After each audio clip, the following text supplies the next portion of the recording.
Guys, it looks like Valve may be getting back in the saddle and riding back to save us from lame video games. This is a cow's opinion. And hello, because we still don't have, the money for intros or title cards or catchphrases or snazzy music or anything really. But this is the show the cow, am going to go over. I was going to say the advanced gaming cow, and then I went to the cows. We don't have money for riders either. It's a really, really shoestring on a prayer budget, guys. I'm not going to lie. But I do have a pen that I'm wagging, and not at you because I don't have a webcam. Back to what you're actually here for. Valve may actually be making a brand new game, guys. Tom Ivan here on Video Games Chronicle has written up and posted a link to Twitter about their next major title called Deadlock. It's supposed to be an alpha, closed alpha, which means that you're not really supposed to know stuff. But something emerged because it's going to be a 6-on-6 third-person shooter, but not the way you think, actually. So, according to well-informed Valve enthusiast Tyler McVicker, hundreds of people are currently playtesting the title, and the video in below is apparently rumored to be, video of the title. We cannot prove or disprove because Valve is not saying, and also because, they're not going to confirm or deny it's too early in development. But this is meant to be Valve's next major competitive game, the next Counter-Strike, the next Dota, hero-based, class-based, personality-based. This is Valve attempting to bring together all of the community under one umbrella. We'll be looking at this leaked video, but apparently it is a 6v6 4-lane third-person shooter MOBA. So, MOBAs are usually 3 lanes. This one is 4. It's usually 5-on-5. This is 6v6. Formerly called Neon Prime, but it's called Deadlock. And they currently have 19 heroes. They're saying it's a closed beta. I don't know which one it actually is, because again, they're not going to confirm. But we'll see the video in a second, guys. Then looks at the character selection screen. The game has been in development since 2018, so obviously COVID, took a little extra time. And has tower defense mechanics and a fantasy setting with some steampunk, which is, refreshing and kind of nice.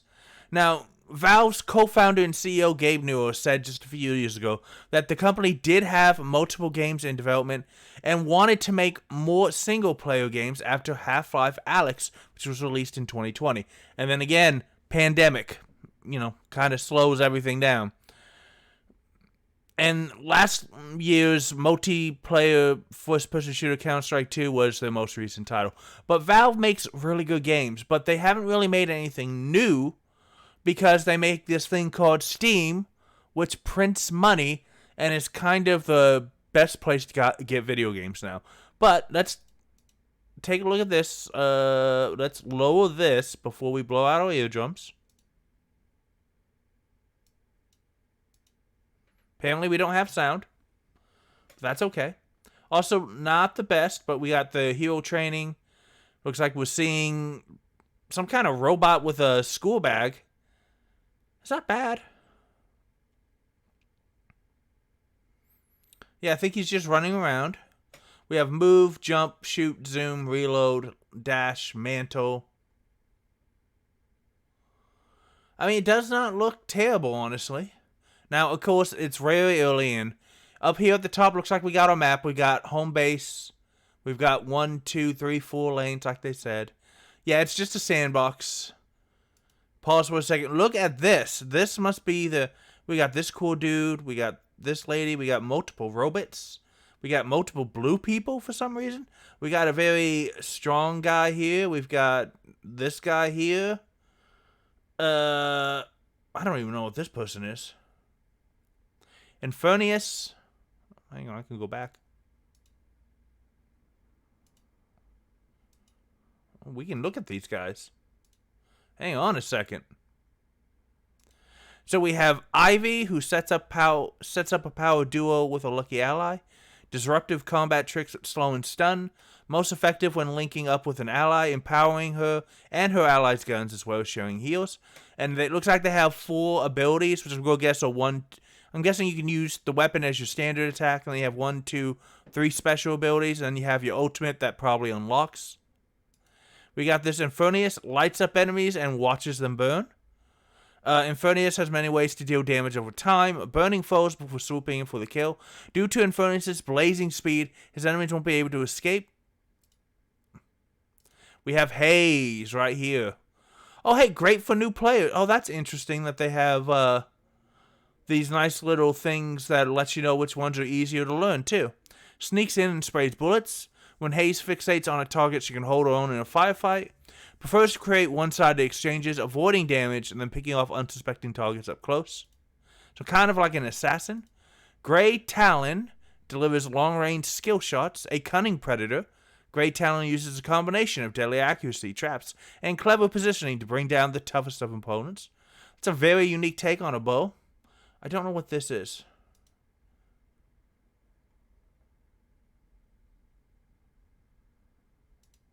Then we have Kelvin, nice name, freezes enemy in their tracks. Timely heals and splitting a team firefight properly is the difference between an easy victory or a ruinous defeat. Gliding around slowing enemies gives Kelvin's team the maneuvering advantage to make this happen. Lady Geist, I would have thought this one was called Lady Geist if anyone, but that's a really interesting look. Sacrifices health, then drains it back.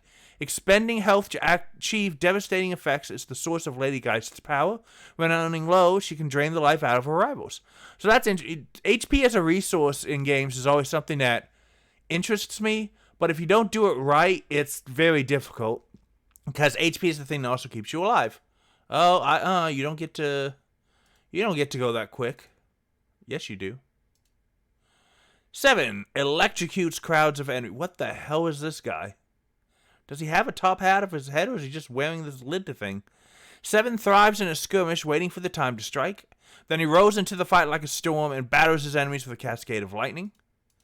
Then we have Vindicta, snipes the unsuspecting. Vindicta has the mobility to engage at her leisure, picking at her prey and bleeding them out slowly. Injured enemies at any distance should fear being picked off when she is on the map. We have Warden, weakens his enemies and chases them down. Warden leads from the front, jumping into the fray and hindering his opponent's ability to fight effectively. But what Warden considers brave, others consider reckless, and if he's not careful, he can easily find himself in over his head.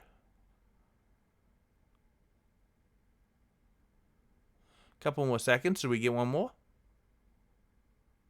Can I get one more? We got Wraith melts isolated targets, excelling at one-on-one combat. Wraith isolates targets, eliminating them with ruthless efficiency, then teleporting away before anyone can retaliate. Interesting. Oh, Yamato. Oh, that's a really interesting. Delivers charged attacks with finesse. Yamato uses precise strikes to decimate her rivals. However, such damaging attacks often will leave her exposed, so she needs to make every shot count. I think that's all we're going to get. Maybe. Yep. So that's just a cool little look at it. So what is the cow's opinion? Look, Valve makes great games. We're probably never going to get Half-Life 3, but I've made peace with it. I've mostly made peace with it. But if Valve wants to take the MOBA genre and say, hey, now you're third person, and it's going to be 6-on-6, and it's going to be 4 lanes, and you're going to have these nice, cool, hectic fights, I say let them try.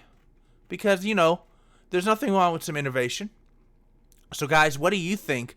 Does this game currently called Deadlock look like something you'd be interested in?